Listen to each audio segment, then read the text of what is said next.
Fala pessoal, tudo bem com vocês? Cá estou novamente. Para quem ainda não me conhece, eu sou o João Luca, eu sou filho do pastor Hernandes Santos. E antes de tudo, se inscreva em nosso canal, nos siga no Instagram e nos adicione no Facebook, tá aí no rodapé do seu vídeo, tá ok? E eu não sei se você sabe, mas a Editora Vem, ela faz parte do ministério do meu pai. É uma editora que foi criada pelo pastor Hernani e ela é uma editora que parte dos recursos é destinado para missões, que no caso a missão Vem, Visão de Evangelismo Mundial. Então, eu estou aqui para falar sobre um kit promocional que está aqui em minhas mãos. O primeiro livro que tem aqui é o livro Depressão à Luz da Bíblia, do reverendo J.A. Araújo.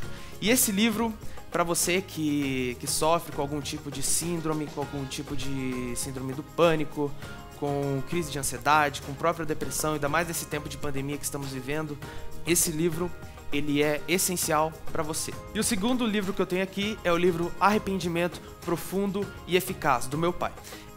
Nesse livro, o meu pai ele conta certinho como foi a visita de um anjo que apareceu para ele e lhe deu um recado. Então, para você que quer saber que recado foi esse, adquira já. O terceiro livro que temos aqui é Volte a Ser Feliz da Maneira Certa, do pastor Júnior Santos. E esse livro, para você que está com algum problema emocional, que tem dificuldade em voltar a ser feliz, esse livro é essencial para você, tá certo?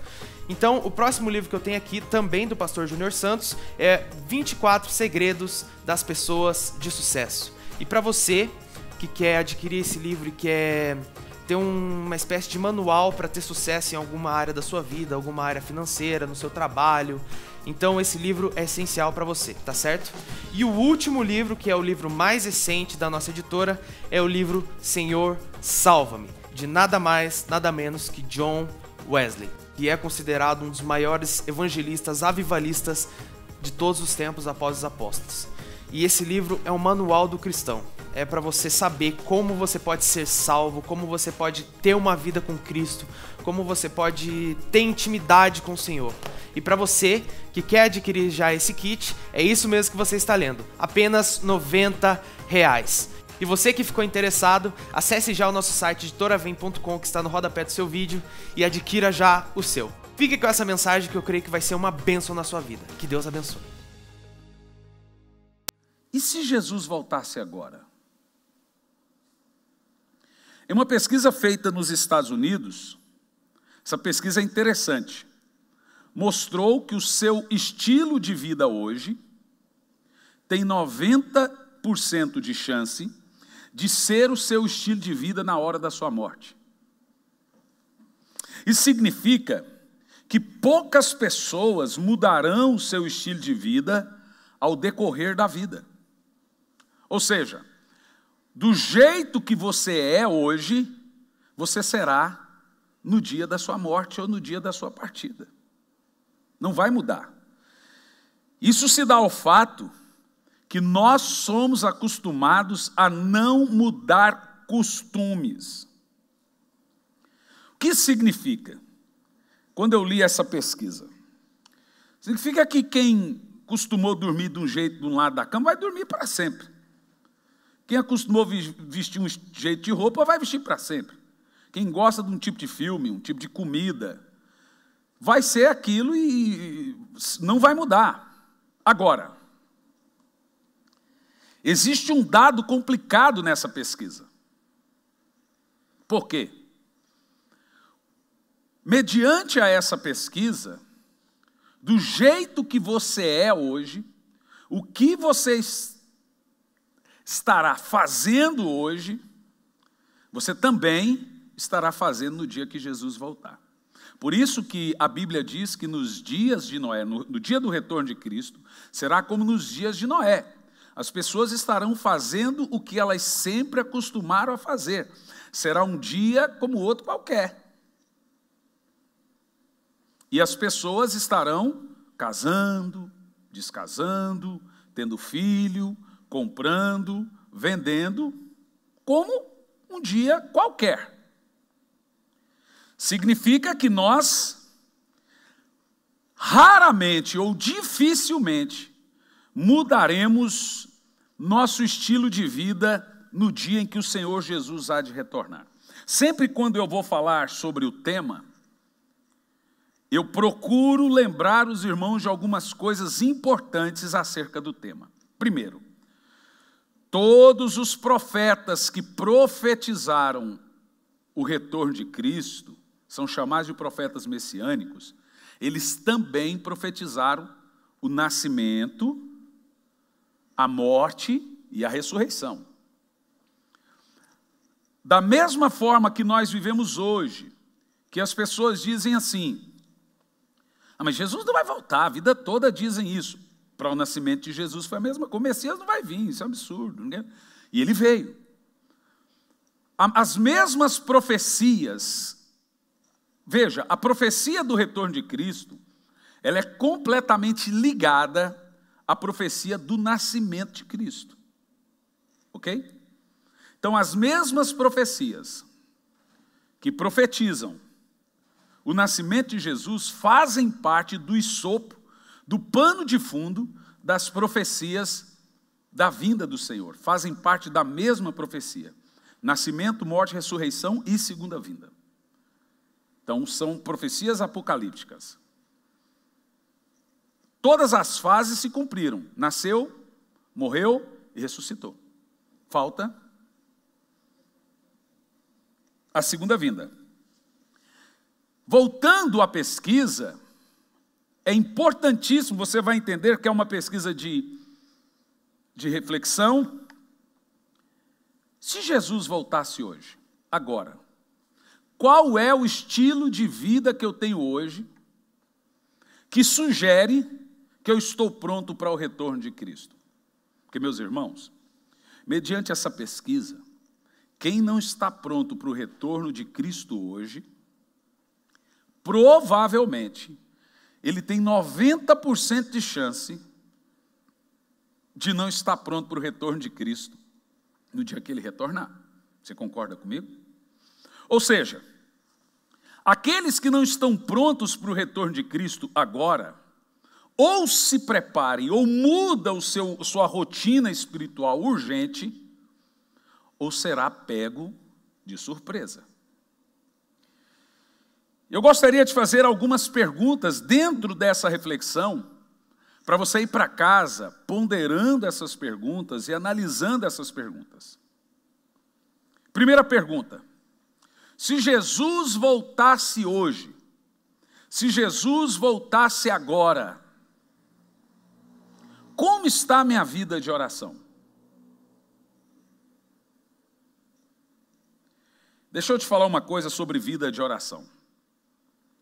Quando o apóstolo Paulo fala que todos nós iremos comparecer diante do tribunal de Cristo para sermos julgados, e se um homem constrói algum edifício, ele faz de madeira, feno e palha, ouro, prata e pedras preciosas, e quando ele chega diante dos olhos de Deus, dos olhos do Senhor, que são como chamas de fogo, o Senhor vai olhar e vai ver qual foi a obra desse irmão.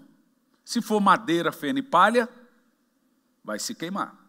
Se for ouro, prata e pedra preciosa, será depurado, melhora. Imagina você chega diante do trono do Senhor, ele está no trono. Esse é o filme que o apóstolo Paulo tende a nos passar. E agora Jesus fala assim: ô filho, bendito, passa pelo fogo agora os seus feitos, suas obras. O que é madeira, feno e palha? É obras de homens e para homens. Uma vida só nós temos, e em breve passará. E apenas aquilo que fazemos para Deus permanecerá. Qualquer obra que não é eterna, ainda que boa, é madeira, feno e palha. Mas qualquer obra com Deus, para Deus, que tem a ver com a ligação do reino de Deus e a minha espiritualidade, é ouro, prata e pedras preciosas. Então, funciona mais ou menos assim. Jesus está no trono e você agora vai passar pelo fogo. O que é o fogo? É os olhos dele. Os seus olhos são como chamas de fogo. E a Bíblia diz que vai abrir-se o livro das suas obras. E ele vai dizer assim: vamos ver agora qual foi a obra sua. Ouro, prata e pedras preciosas. O que cada uma dessas pedras, representam? A Bíblia Sagrada diz que o ouro representa a minha intimidade com Deus. Todo no tabernáculo de Moisés, ligado às orações, eram de ouro. A bacia das intercessões era de ouro. Lá no céu, onde se acolhe a oração dos santos, é de ouro. O Espírito Santo, o meu relacionamento com o Espírito Santo é considerado ouro. Então, quando Jesus fala, passa pelo fogo agora, o ouro, está falando do meu relacionamento com Deus. Isso é tão sério que em Mateus 7, a partir do 21, Jesus diz, pelo fruto conhece a árvore. O Senhor diz o seguinte: muitos naquele dia me dirão, curamos, profetizamos e expelimos demônios. Se não tivesse o termo ali, expelimos demônios, eu até poderia dizer que aquelas curas seriam falsas. Mas ali está, expelimos demônios. E sabe o que é interessante? Que demônio não expele demônio. Jesus diz que se um demônio for contra o demônio, seu reino é dividido. Você só expulsa demônio pela autoridade do nome de Jesus. E olha o termo, eles não disseram tentamos curar, tentamos expulsar e tentamos profetizar. Eles disseram que fizeram. Em segundo lugar, Jesus também não descredibiliza os sinais. Ele não diz, olha, os milagres foram fingidos, foram falsos. Tem milagres falsos. Tem gente que finge que está endemoniado. Comigo, hoje não, porque hoje é tudo politicamente correto, mas na minha época, no início, quando a pessoa fingia que estava endemoniada, eu expulsava no cinto. E quantas vezes a pessoa, eu só saio se for com o pastor Hernani. Eu já arrancava o cinto, ai demônio, tá, saía rapidinho. Ou um balde de água gelada, o demônio saía rapidinho. Acontece. E ele não cai para trás, cai para frente. Cai para frente assim, sabe, a pombagira. Mas eu sei esse demônio, essa demônia. Mas tem gente que finge, mas na Bíblia aqui está dizendo que essas pessoas expulsavam demônios. Olha o que Jesus fala para eles. Ele não diz falsos milagres, falsas curas. No verso 23, ele diz o seguinte: nunca os conheci. A palavra conhecer vem da palavra grega comunhão, koinonia, que significa, tem 3 significados: parceria, intimidade e companheirismo. Essa palavra você encontra ela várias vezes na Bíblia em vários outros contextos. Num contexto de amizade, que é o amor fraterno, filéus, mas também num contexto de um casal, que é o amor eros, na noite nupcial. Por exemplo, fulano conheceu fulana, você já viu isso na Bíblia, quer dizer que ele teve relação sexual. Mas quando Abraão viu Isaque, a Bíblia diz que a alma de Abraão conheceu a alma de Isaque, quer dizer, é um amor familiar. Então, esse conheceu ali nunca tive uma intimidade com você, algo bem intimista. Quando Jesus diz assim, nunca os conheci, ele está dizendo, vocês usaram, curaram, profetizaram, fizeram milagres, realmente usaram e abusaram dos dons, mas nunca tiveram intimidade comigo. Ou seja, não importa o que você faz na igreja, não importa o que você é na igreja, Deus quer você, não seu dom. Ou você acha que Deus se impressiona com a nossa performance? O dom não foi usado para Deus, O dom foi usado para aperfeiçoamento nosso. As melhores bandas musicais estão no céu. E não cobram cachê. Esses dias eu vi um camaradinha na internet, ele deletou meu comentário. Já teve aqui na igreja, nessa aqui. Postou lá. Igreja não muda ninguém. O que muda é Jesus. Senti calor.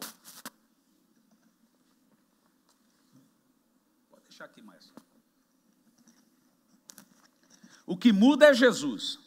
Aí eu falei, gente, como essas pessoas põem umas drogas dessa na internet, não sabem o conhecimento bíblico. Cantor, gospel. Se Jesus é o cabeça da igreja, como é que Jesus muda alguém se ele quis fazer tudo pela sua igreja? Ele é o cabeça, a igreja é o corpo. Em qual parte da Bíblia Jesus é separado da igreja? Se ele dissesse denominação, organização, tudo bem, mas ele falou do organismo, da igreja corpo. A Bíblia, aí eu citei, em Apocalipse diz que vê Jesus caminhando no meio dos castiçais. Você não vê Jesus no Novo Testamento fora da igreja. Aí o camarada deletou meu post. Aí eu fiquei bravo. Aí eu falei assim, se a igreja não muda, por que você cobrou 6 mil para cantar na minha?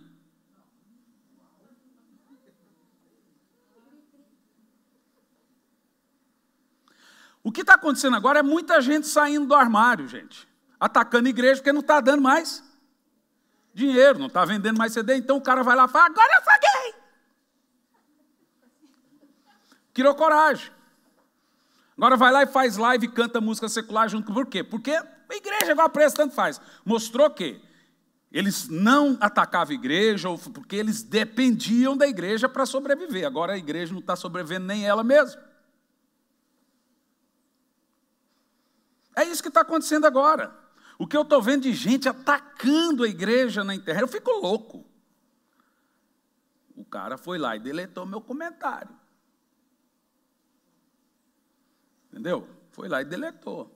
Eu não vou escrever de novo, mas ele leu. E outros também leram. Ataca a igreja, mas se sustenta dela. Uma vez eu estava pregando numa determinada cidade, fui almoçar na casa do pastor, família bonita, 2 filhas, esposa, ele. E na hora do almoço, eu falei, e aí, gente, que bênção, me conte. Perguntei para o pastor, como é que você conheceu sua esposa? Conversa comum, né? Ah, foi assim, assado, não sei o quê. E as suas, perguntei para as meninas, e vocês, fazem o que na igreja? Ah, a gente faz nada. Falei, nossa, mas por quê? Ah, a gente nem gosta. Ui, mas vocês não vão na igreja? Ah, na ceia. Ai, a gente cansou, só dá trabalho, e começou a falar mal, só dá dor de cabeça, o povo não sei o quê, e eu ouvindo, gente, aquilo foi taiando sangue. Aí, enquanto a menina falava, eu olhei no pé dela, um tênis Nike, olhei no pulso, um reloginho da Apple, a esposa com algumas joias, olhei para casa, eu sou terrível, gente. E detonando a igreja. Aí eu perguntei para a menina, tá, mas você faz o que na vida? Só estudo. Ah, você estuda onde? Ah, na faculdade ali. É boa, particular. Nossa, está cursando o quê? Ah, tá, medicina. Ah, medicina? Medicina. E a irmã lida com mulheres? Não, eu também perdi a paciência. Não vou na igreja, vou de vez em quando, e o pastor já foi avermelhando o olho, assim, com vontade de chorar. Aí eu falei, Senhor, usa teu servo com muita ira agora. Eu falei assim, minha filha, você sabe quem é que está pagando sua faculdade? É o salário que seu pai recebe da igreja. Esse tênisinho que você tem no pé aí, que não é menos de R$500. Esse reloginho aí, ó, toda vez que você vai para os Estados Unidos, seu pai tem que trazer é o salário que ele recebe lutando. Uma igreja grande e rica, gente. Porque ele fica lá o dia inteiro. Você, irmã, vocês estão falando mal de igreja, mas se locupletando com a igreja. Vocês deveriam ter vergonha de tocar no corpo de Cristo e se sustentar dele. Não quer ir na igreja? Então seja homem, seja humilde, fala, não quero 1 centavo da igreja. Vá trabalhar. Porque a Bíblia diz que o obreiro é digno do salário, mas tem que ser obreiro. Tem que trabalhar, dar vida pela ovelha. Gente, a mulher levantou da mesa assim, que queria ser... Eu falei, pastor, eu também perdi a fome, vou almoçar no hotel. Fui para o hotel. O pastor foi caladinho. Quando chegou na porta do hotel, eu falei, pastor, eu entendo se o senhor quiser que eu vá embora, mas me desculpe. Eu não poderia ouvir aquilo. O pastor começou a chorar. Pastor, Deus te usou. Há muito tempo, a gente queria ouvir isso. Resultado, passou 6 meses, voltei naquela igreja, as minhas dançando a coreografia.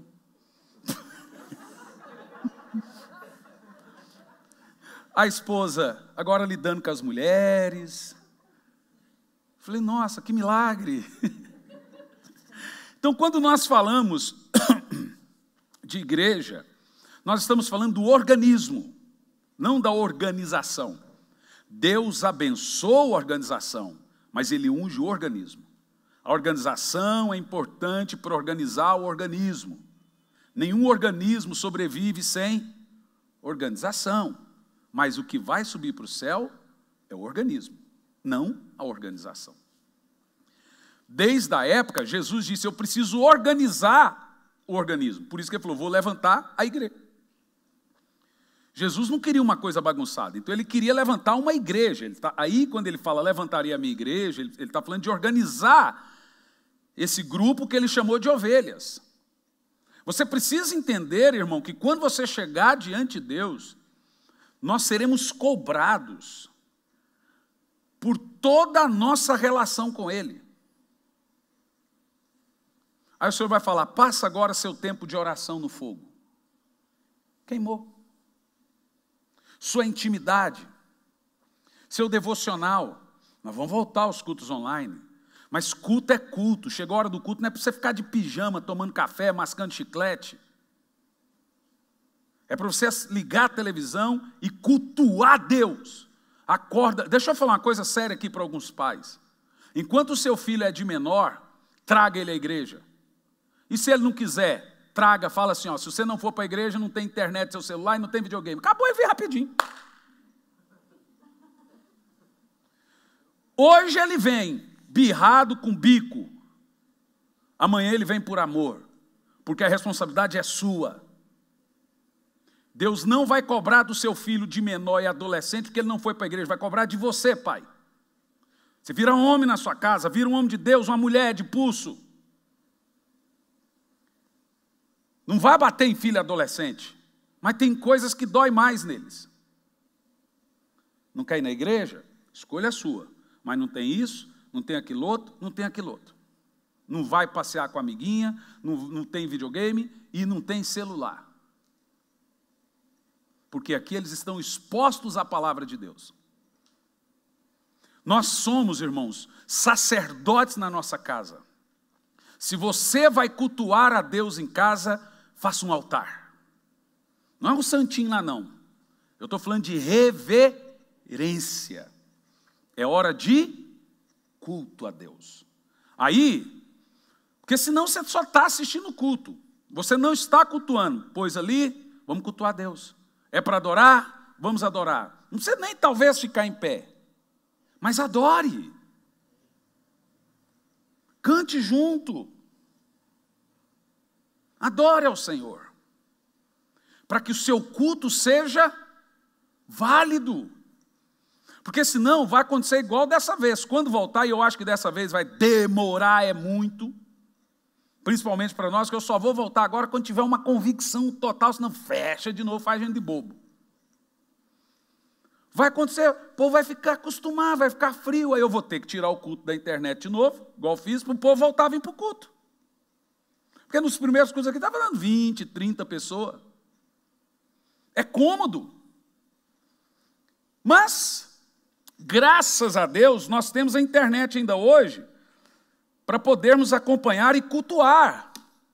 E quando não tinha? Aí os crentes liam a carta dos apóstolos e cantavam os hinos. Era assim que faziam nas suas casas. Passa pelo fogo agora a sua vida de oração. Passa pelo fogo agora o seu culto. Queimou. Em segundo lugar, a Bíblia fala da prata. E a Bíblia diz que a prata são as palavras. Passa pelo fogo agora as suas palavras. Eu não lembro. E Jesus disse, eu não me esqueci de nenhuma. Jesus disse, todo homem dará conta de cada palavra que disser diante de mim. Você mente? Você fala palavrão? Você espragueja, você murmura, você fala mal de alguém? Tudo isso está lá num codec, lá no céu. Meu irmão, passa pelo fogo agora a pedra preciosa. Irmão, que momento bom para ganhar almas. Nós não podemos fazer batismos por causa da sanitização. Mas nós já estamos com 7 pessoas para batizar. Vamos ver se a gente vai num rio. E o problema do rio agora é o frio. Piscina não pode, rio está frio. Então, tem que esperar um pouco, irmão. Pensa no momento bom agora de você evangelizar as pessoas. As pessoas estão assustadas, ou deprimidas, ou amarguradas. Só falar de Jesus, a terra está prontinha para você jogar a semente. Porque a pedra preciosa são as almas que nós ganhamos. E ganhar almas não é um ofício de um ministério, como evangelista, pastor, não. Quem gera ovelha é ovelha. Pastor também, porque pastor também é ovelha. Mas ovelha sadia da cria. Tem crente que passa anos sem falar de Jesus. Como anda a sua vida de oração? Em 1 Samuel 12, 23, diz que deixar de orar é pecado.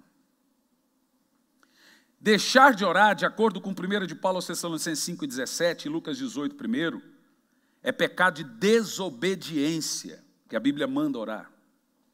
Deixar de orar é pecado de desprezo da alma para com Deus. Deixar de orar é um convite a viver em incredulidade. A fé vem por ouvir a palavra, e a oração e a palavra mantêm a fé. Quando você deixa de orar e meditar nas Escrituras, a sua fé vai morrendo. Deixar de orar é perder a chave que abre os celeiros de Deus. Deixar de orar é a maneira mais perfeita de afastar-se de Deus. Deixar de orar significa deixar de abastecer a alma com gozo do céu. Em segundo lugar, meditação da palavra. Quantos têm um hábito de abrir a Bíblia diariamente e ler um capítulo? Gente, um capítulo é rapidinho. Eu leio o celular. Vou pedir que você não faça isso. Só se você estiver no ônibus, no avião, etc. Por quê? Uma coisa muito importante, para você aprender a manusear a Bíblia. Você não dá um celular para alguém de presente quando ele se converte. Os crentes hoje, você manda ele abrir a Bíblia em tal livro, ele começa lá do Gênesis, e vem assim, vendo assim os índices. Porque perderam o hábito de saber onde estão os livros da Bíblia. Eu uso o celular, está aqui, ó. Mas pergunta a minha esposa, o que fica em cima da minha mesa quando eu estou preparando sermão? A Bíblia. Hábito da leitura. Escuta, ler no celular, no iPad, você sabia que o cérebro não reconhece como leitura?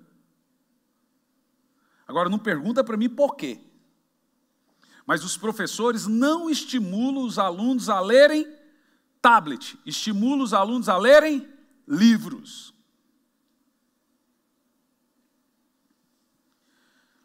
Para estimular o cérebro, para ele entender que ele está lendo. Por isso que acabou CD, acabou Blu-ray, acabou DVD, mas não acabou livro. E nem vai acabar, porque o amante da literatura não gosta de ler nessas coisas. Ele gosta do livro. Entendeu? Eu tenho mais de 6.000 livros. Tem uns que eu nunca li e nem vou ler. Comprei porque a capa é bonita. Porque eu amo o livro. A capa é bonita, o tema era bonito. Quando eu li o prefácio, falei, que droga, fechei. Está lá. Mas está lá. Mas, irmãos, preste atenção no que você está ouvindo. A Bíblia, tem dois textos na Bíblia interessantíssimos. Primeiro, oração. O crente que ora deixa de pecar, o crente que peca deixa de orar. Jesus disse, vigiai e orai para não cair. Quem não ora e não caiu, vai cair. De alguma forma ele vai cair. Ou espiritualmente, ou emocionalmente, ou moralmente, vai cair. Segundo, o salmista disse, a tua palavra escondi no meu coração, para não pecar contra ti. Eu gostaria que a igreja que eu sou pastor criasse um hábito de orar 15 minutos diariamente e ler um capítulo. Ah, se eu conseguisse, aquela igreja ora e lê Bíblia. Meu Deus, eu estava no paraíso.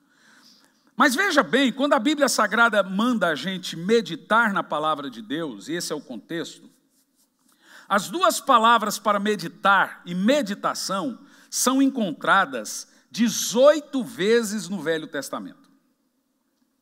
Há duas palavras hebraicas que são traduzidas para meditar, e são encontradas em passagens como de Gênesis 24, 63, Josué 1 e 8, no Salmo 1 e 2 e outras. A palavra hebraica é Hagá, ou Hagá, com H no início e H no final.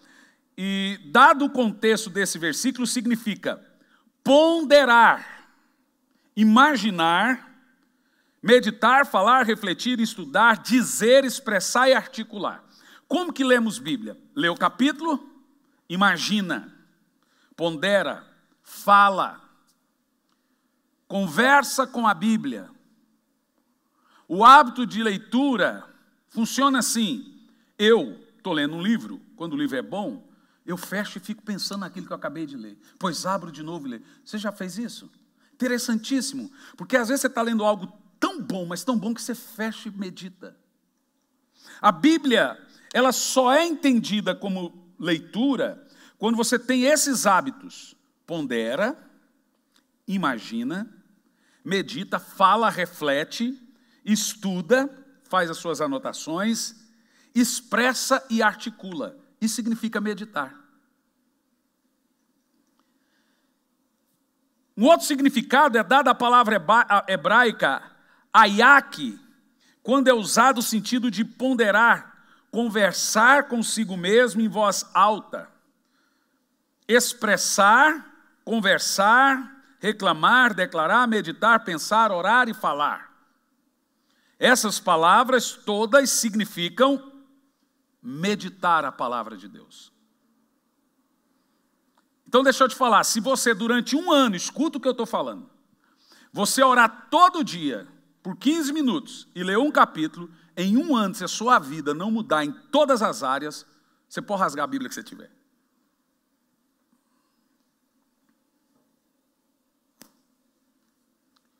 Primeiro que em um ano você não vai orar só 15 minutos, você vai começar orando 15 minutos. E depois você vai perceber que o tempo aumentou. Você não vai ler um capítulo só. Você vai ver a mudança que vai acontecer na sua vida emocional, familiar, espírito. Primeiro interior, depois exterior. Estou te dizendo. No Salmo 119, verso 11 diz, como já expliquei, toma nota, escondi a tua palavra no meu coração para não pecar. O texto sugere que o crente que não medita na palavra de Deus, inevitavelmente vai viver pecando. Em terceiro lugar, se Jesus voltasse agora. Em segundo lugar, qual que é? Em primeiro lugar, minha vida de oração. Em segundo lugar agora, a minha intimidade com Deus.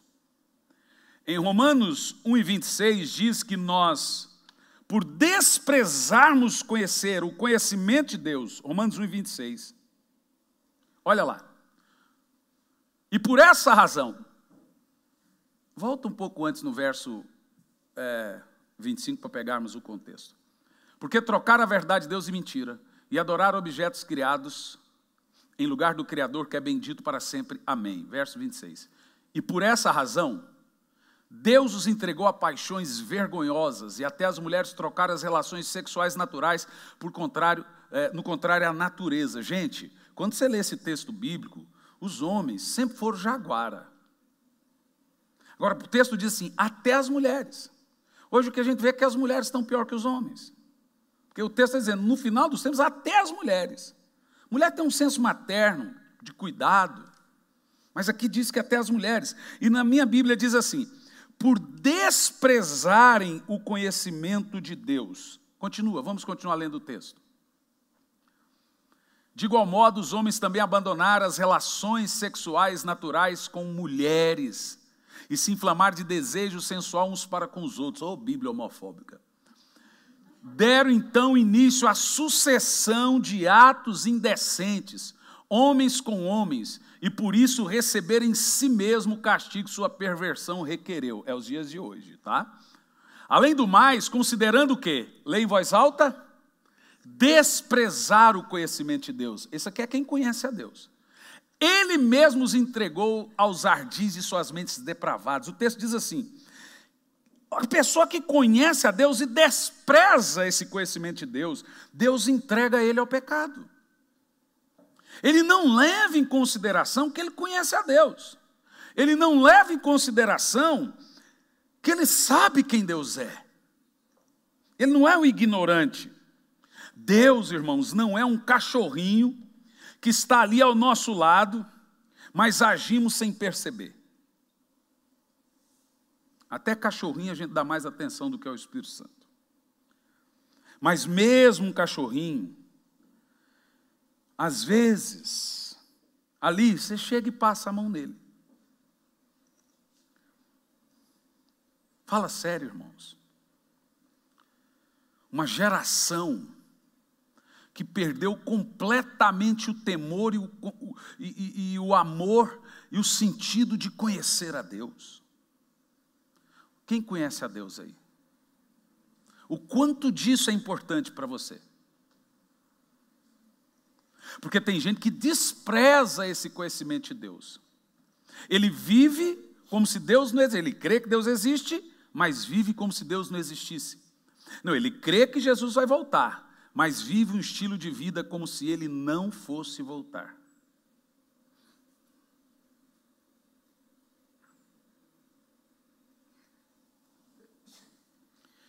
Em quarto lugar, terceiro, né? Se Jesus voltasse hoje, como estaria a sua comunhão com os irmãos? Agora falamos do congregar na casa de Deus. Olha a seriedade disso. Hebreus 1 e 25. Olha a seriedade de culto e de congregação. Por isso que não basta eu fazer cultos para vocês pela internet. Nós precisamos nos reunir pelo Zoom. Para ficar rindo um com o outro, conversando, que isso é comunhão. Temos que congregar, que é bíblico.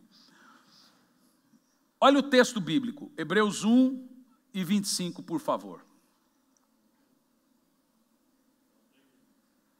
Então acha, Emerson. Acha para mim aí. Na minha Bíblia também. Não deixamos a nossa congregação, que é costume. É o iPad que não pôs o 0 aqui, apareceu o 1. 10 e 25, por favor. Não tem, se vira e acha um eu aí. Presta atenção, irmãos. Olhe bem que o texto não está falando de você ser igreja em casa. Leia o texto em voz alta. Não abandonem a tradição de nos reunir como igreja. Agora presta atenção. O termo nos reunir como igreja, sugere que você só é igreja quando está reunido. Olha, veja bem. Você pode dizer que você é templo do Espírito Santo. Mas você não pode dizer que você é igreja em casa. Vou lhe explicar. Quando Jesus disse, levantarei a minha igreja, ele estava fazendo menção ao estilo de vida dos gregos. A palavra igreja, eclesia, é assembleia. É onde se reúne pessoas para, então, fazer uma assembleia. Então, os gregos, quando faziam uma reunião, eles faziam uma igreja, uma assembleia. Então, aquela reunião era chamada de eclésia. Por isso que você encontra termos na Bíblia também para a igreja como Assembleia dos Santos, reunião dos santos. Ou seja, você só é igreja quando o corpo está reunido, quando tem a assembleia. Quando diz a Bíblia, 2 ou 3 pessoas reunidas, aí tem uma assembleia, mas sozinho você não é igreja, você é templo, mais do que isso. Temos que separar a importância do local de culto da importância da pessoa que cultua. O que a Bíblia chama local de culto? Chama de casa de oração. Então isso aqui também não é só um prédio. Jesus não surrou os cambistas porque ele era bobo. Ele surrou os cambistas porque eles estavam desprezando a casa de... Não leram nas Escrituras que a minha casa seria chamada casa de... Não, aquilo é só um prédio. Como um pastor uma vez me disse, posso pôr até uma academia lá dentro. Um agora, com raiva das situações aí, que bar está aberto, igreja fechada, ele pôs o bar dentro da igreja. Os caras estão pirando também, né, gente? Ficou louco. Com bebida e tudo mais. Ficou louco. Então veja, o cara pensa que esse espaço aqui é só 4 paredes. Não, isso é só prédio. Não, isso não é igreja, isso não é templo, mas isso é casa de oração. Você, aqui agora nós somos igreja. Andando eu sou um templo, numa célula eu sou uma igreja. Por isso que você lê o texto. Não deixamos de nos reunir como igreja. Porque quando estamos reunidos, passamos a ser uma assembleia dos santos. Oh, glória a Deus. Bonito, não é, gente? Agora veja. Segundo o procedimento de alguns. Olha o que o escritor de Hebreus fala. Mas pelo contrário, motivem-nos. Motivemos-nos uns aos outros. Por quê? Porque o dia do Senhor está se aproximando. Agora veja que nós temos no Brasil já 8 milhões de desigrejados. E em 10 anos serão a maioria. Não leu isso na Bíblia. Eu oro, faço minhas orações em casa e está tudo bem. Adivinha quem curtiu esse post? Satanás. Em 1 de João 1, versículo 7, deixa eu corrigir esse texto aqui para não acontecer mais isso, pôr o 0 aqui. Se não faz agora, depois esquece. Em 1 de João 1 e 7, se o Hermes falar que não tem novo, eu jogo o iPad nele. Afirma da necessidade de comunhão com os irmãos. Então veja, algumas coisas você não consegue fazer sem congregar. Você pode orar sem congregar, ler Bíblia sem congregar, mas algumas coisas você não consegue fazer sem congregar. Olha, se no entanto andarmos na luz, como Ele está na luz, temos... É comunhão, não é união não, viu, irmãos? Comunhão uns com os outros. Você, sem estar inserido num corpo como igreja, você não consegue cumprir certos parâmetros da Bíblia Sagrada. Em quarto lugar, e aqui terminamos. Se Jesus voltasse hoje, como anda seu empenho na expansão do reino dele? A obra de Deus. Tiago 4,17 afirma: quem sabe fazer o bem e não faz, peca. Mas como nós devemos fazer a obra de Deus? Como? Na verdade, olha o que Jesus diz. Vos digo, que me buscarão, não pelos sinais que vistes, mas porque comestes do pão e vos saciastes.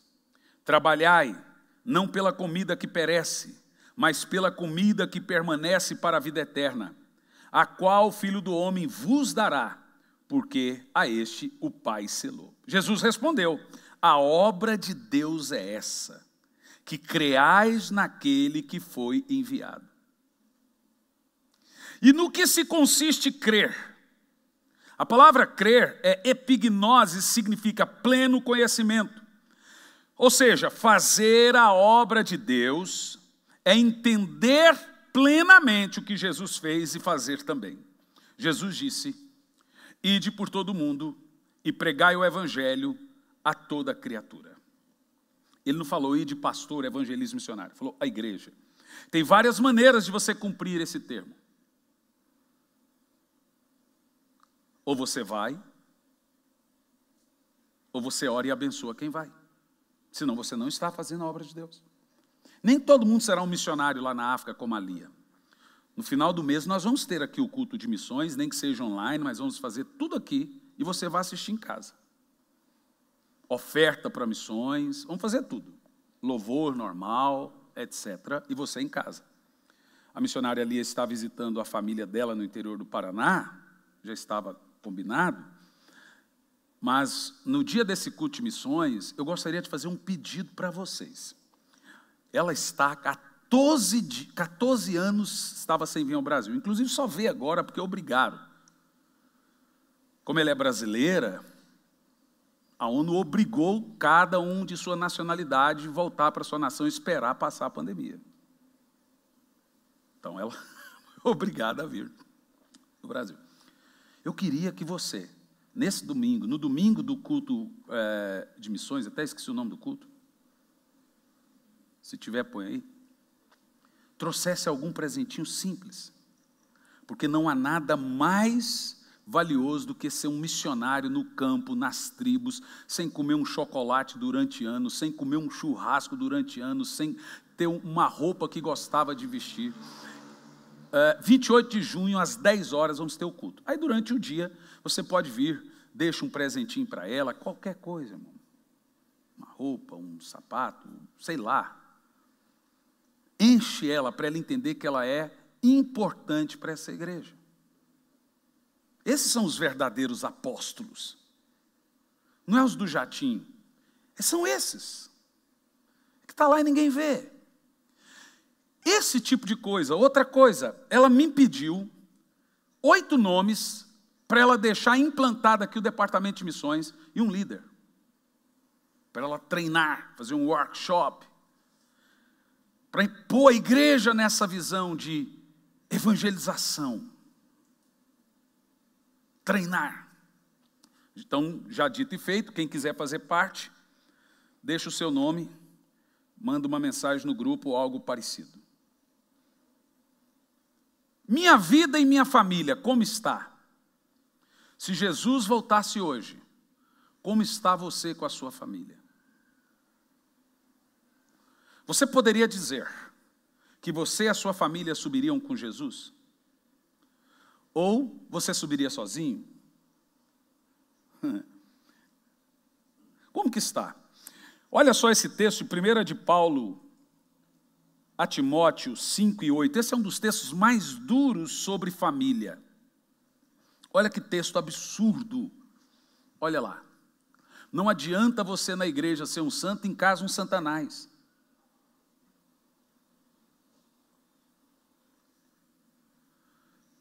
Não me diga que não tem.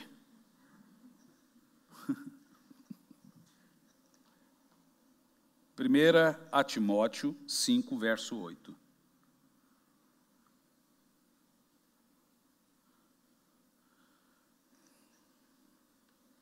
Vamos ler em voz alta?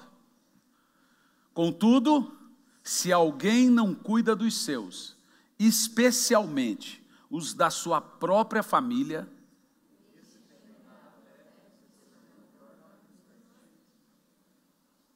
Leia de novo.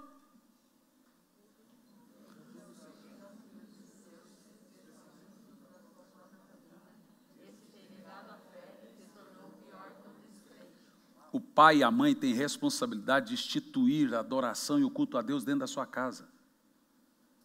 Se ele não faz isso, ele nega a fé. Agora, essa palavra descuidar da própria família, ele está falando de cuidados financeiros também, emocionais. Os religiosos, daquelas igrejas bem religiosas, acontece muito. Você sabe que numa pesquisa ano passado sobre violência contra a mulher, 62% eram de evangélicos.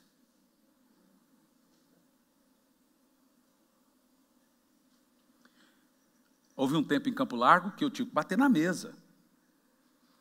As irmãs começando a chegar na igreja de olho roxo, falando que caiu da escada, falando que não sei o quê, com hematoma. Aí eu fui atrás. Falei, quem bater em mulher aqui, eu vou denunciar você. Gente, eu denunciei, teve uns 3 presos. Estou nem aí.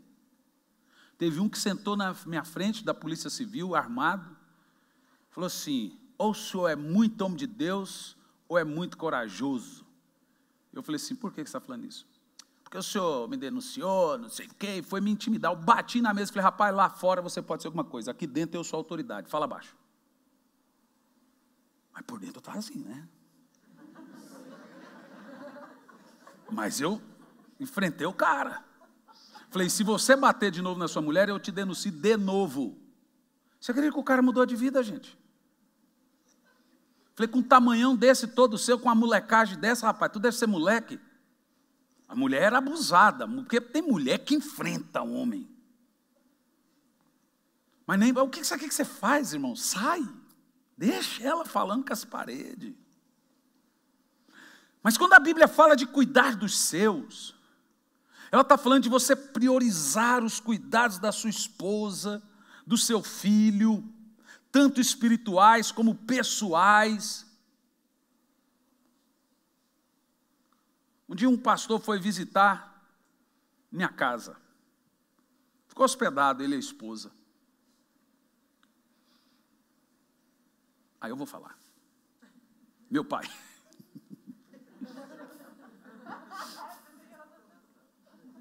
Não queria falar. Aí meu pai veio. Aí falou assim, e aí, vou pregar na igreja ou não? Falei, na minha? Não. Então vou embora. Falei, mas o senhor não veio aqui para ver família? Não, não vim para ver família, vim para pregar. Falei, então o senhor pode ir. E ele foi. Foi embora, entrou dentro do carro e foi embora. E aí eu disse para ele, falei assim, ó, a primeira obra de Deus que um homem de Deus faz é a sua casa. O seu primeiro campo missionário é a sua família. Suas primeiras ovelhas são sua família. Quem não cuida dos seus, da sua casa, da sua família, é pior que um descrente. Sabe por que seus filhos não querem orar? Porque não veem você orando, porque filho não faz o que a gente manda, faz o que a gente faz. Nosso discipulado é pelo exemplo. Tem pais aí que deixam filho na porta e volta para casa, porque ele sabe que os dias são maus, então ele quer criar o filho na igreja, mas ele mesmo não vai. Eu conheço gente, uma época lá em Campo Largo, eu proibi as crianças até 15 anos de ter Facebook. Por que eu fiz? Porque os pais não ligavam. Falei, então já que eu tenho responsabilidade espiritual, vou baixar um decreto, que aí eles têm que ter coragem de desobedecer o decreto. Ih, irmão, apanhei do povo, quem manda no meu filho sou eu.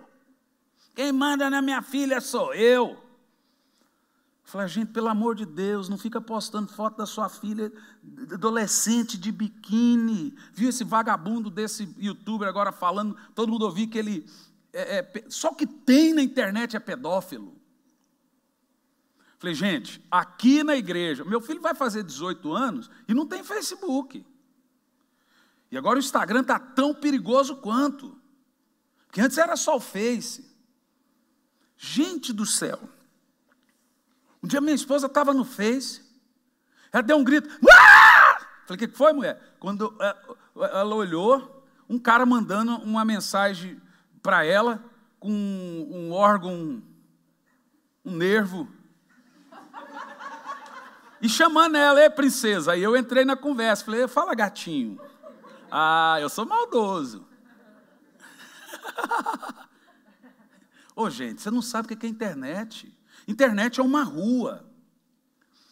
Na rua, todas as portas estão abertas, você não sai entrando. Você vê, entraram no celular do presidente da República, entraram no celular do pastor Silas e fizeram doações em nome dele. Entraram no celular do Edir Macedo, não vão entrar no seu. Vai, bobo. Vai. Você precisa cuidar espiritualmente, socialmente e moralmente da sua família. Porque você tem responsabilidades de chegar no céu com os seus. Quem gostaria de chegar no céu com os seus? Eu vou chegar no céu com os meus. Então, minha filha, com 5 anos, agora queria ficar assistindo TikTok. Falei, deixa eu te falar um negócio. Essas músicas não são de Jesus. Eu não quero você assistindo isso. Nossa, pastor, você é radical. Lá na frente vamos falar como é que estão os seus filhos e os meus, tá bom? Aí você vai me dizer se eu sou radical, beleza? Porque essas crianças de Campo Largo, que eu proibi de ter Facebook até os 15 anos e não fizeram, estão tudo tocando na igreja, tudo estudando, namorando certinho. As outras, uma grávida, outra desviada, postando fotos seminua na internet, porque o pai dizia, não, meu filho, mando eu. Chega para o seu médico e fala, na minha saúde mando eu. Então, fala para o seu filho, não importa se ele é grande. E outra, existe uma diferença de maior de idade e maior de responsabilidade. Se o seu filho mora na sua casa, ele é menor de responsabilidade. Enquanto ele mora no seu teto, ele não é de maior. Quer ser de maior? Trabalha, compra seu carro, paga suas contas. E se quer morar em casa, deixa dinheiro para ajudar a pagar as contas da casa. Enquanto está aqui, eu não vou deixar você profanar essa casa que é de oração, a gente não deixa entrar pecado aqui, coisa séria aqui. Nossa, pastor, como o senhor é radical. Ok, continua nessa modinha sua. Lá na frente vamos ver como é que vai estar, como é que estarão os seus filhos. Ainda é tempo de você cuidar, pregar para os seus filhos, mostrar para ele, pega, abre o jornal, mostra ao seu filho, filho, olha como está o mundo, filho. Deixa eu te ver, olha, as pessoas estão tacando fogo, estão matando, estão roubando, não sei o quê. O mundo acabou, filho. O que é isso, pai? Não é para você ficar assustado, você tem que entender que o que importa agora, filho, é o céu. Eu morro de rir esses dias, eu falei, Jean do céu, Jesus vai voltar esse ano. Eu falei, ai pai, eu nem casei ainda. Falei, filho, ó, se eu perceber que Jesus volta rápido, eu te caso aí, vamos ali no cartório, eu te caso. Jovem é besta, né? Você acha, qual é o mais prazer, casar ou ver Jesus? Não sabe nada, coitado, inocente. Irmãos, a minha comunhão com os irmãos, minha comunhão com a minha família, minha comunhão com Deus, vai interferir muito no dia do retorno de Cristo. Essas coisas que eu vos disse, nós precisamos rever todas. Se Jesus voltasse hoje, como ele te encontraria? Vai para casa com esse barulho e fica lá, meu Deus, se Jesus, porque do jeito que eu estiver hoje, a chance é que eu esteja fazendo e sendo a mesma pessoa no dia que a trombeta soar. Eu quero de todo o coração, vai voltar culto online, o Brasil inteiro praticamente, vai voltar de novo aquela competição de igrejas. Os mais famosos têm mais acessibilidade com o povo. Os pastorzinhos aí de igreja pequena, irmão, que a internet é horrível, o áudio, ninguém entende nada.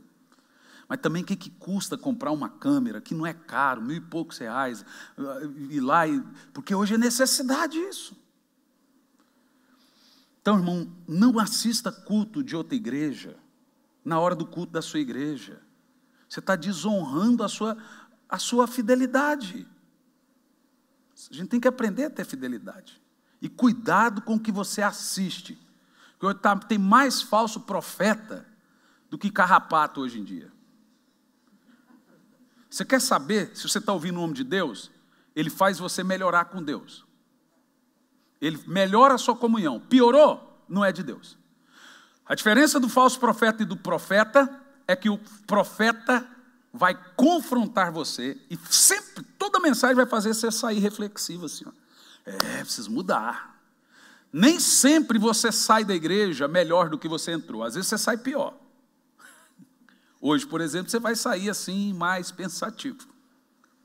Mas o falso profeta vai falar só aquilo que você gosta de ouvir. Nesse momento a gente precisa tanto de uma palavra de ânimo. Nesse momento a gente precisa de se arrepender. Essa é que é a verdade, irmãos. Isso tudo está acontecendo no mundo por causa do pecado da raça humana. Isso tudo é resultado do pecado. Não tem outra explicação. Nós precisamos, sabe de quê agora? Arrependimento, conserto, mudança. Passou a vida recebendo só bênção. E resultou no quê? Nada. É momento de conserto e mudança.